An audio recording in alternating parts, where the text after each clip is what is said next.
সঞ্জয় একা দোষী নয়,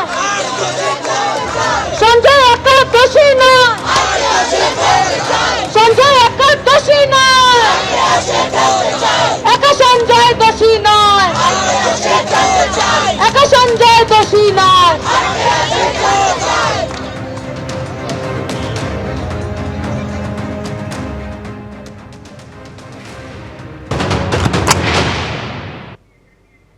ক্যাপিটাল পানিশমেন্ট দিয়েছেন কি না দিয়েছেন এটা মহামান্য বিচারকের, তার এটা চিন্তা, তিনি যেটা করেছেন সেটা নিয়ে আমাদের কোনো মন্তব্য নেই।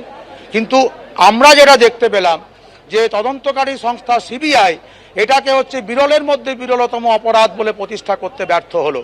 সারা পৃথিবীর প্রতিটি মানুষ যখন কর্মরত অবস্থায় একটি মহিলা চিকিৎসকের এরকম নারকীয় অত্যাচারের ভিতর দিয়ে খুন হওয়াটাকে তারা যে বিরলতম ঘটনা বলে মনে করেছেন, পৃথিবীতে কখনো ঘটেনি বলে বলেছেন, সেইটাকে তারা বিরলের মধ্যে বিরলতম বলে প্রমাণ করতে ব্যর্থ হলেন।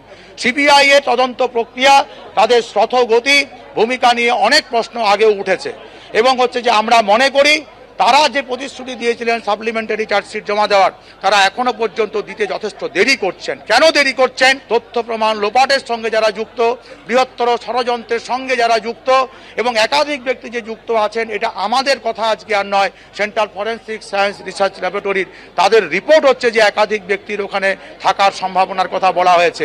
এমনকি ঘটনাটা ঘটেছে কোথায় সেটা নিয়ে পর্যন্ত আমরা এখনো কিন্তু পরিষ্কার করে সদুত্তর কিছু পাইনি। আমরা আশা করব যে মহামান্য আদালতের নির্দেশক্রমে এই তদন্ত প্রক্রিয়া চলবে, যাতে বিচার বলতে আমরা যেটা বোঝাতে চাইছি যে সবাইকে, যতজন যুক্ত আছে সবাইকে তদন্ত করে বিচার করা, সেটা সম্পন্ন হবে। আজকে দাঁড়িয়ে যে রায় আমরা পেয়েছি সেই রায়কে আমরা ভীষণই দুর্ভাগ্যজনক মনে করছি।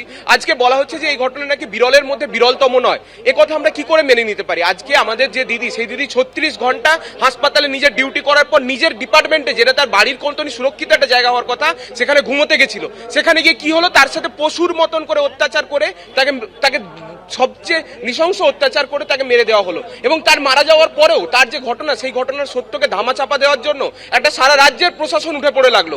এই যে প্রাতিষ্ঠানিক হত্যা, এই প্রাতিষ্ঠানিক হত্যার যতক্ষণ না তীব্রতম, যতক্ষণ না সবচেয়ে নিষ্ঠুর শাস্তি যতক্ষণ না দেওয়া যাবে, ততক্ষণ আমরা মনে করি না এই বাংলায় অন্য যারা এই ধরনের খুন অপরাধের সঙ্গে যুক্ত তারা কখনোই ভয় পাবে।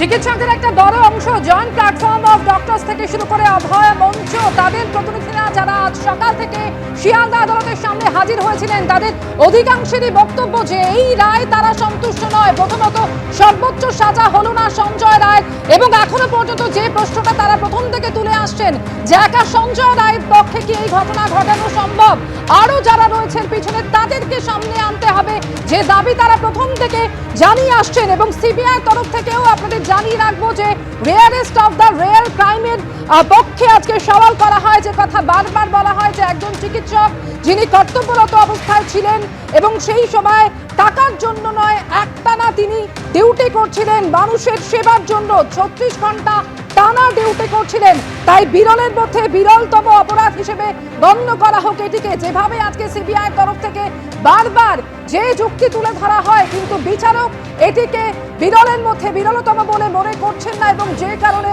আমৃত্যু কারাদণ্ড হলো সঞ্জয় রায়ের।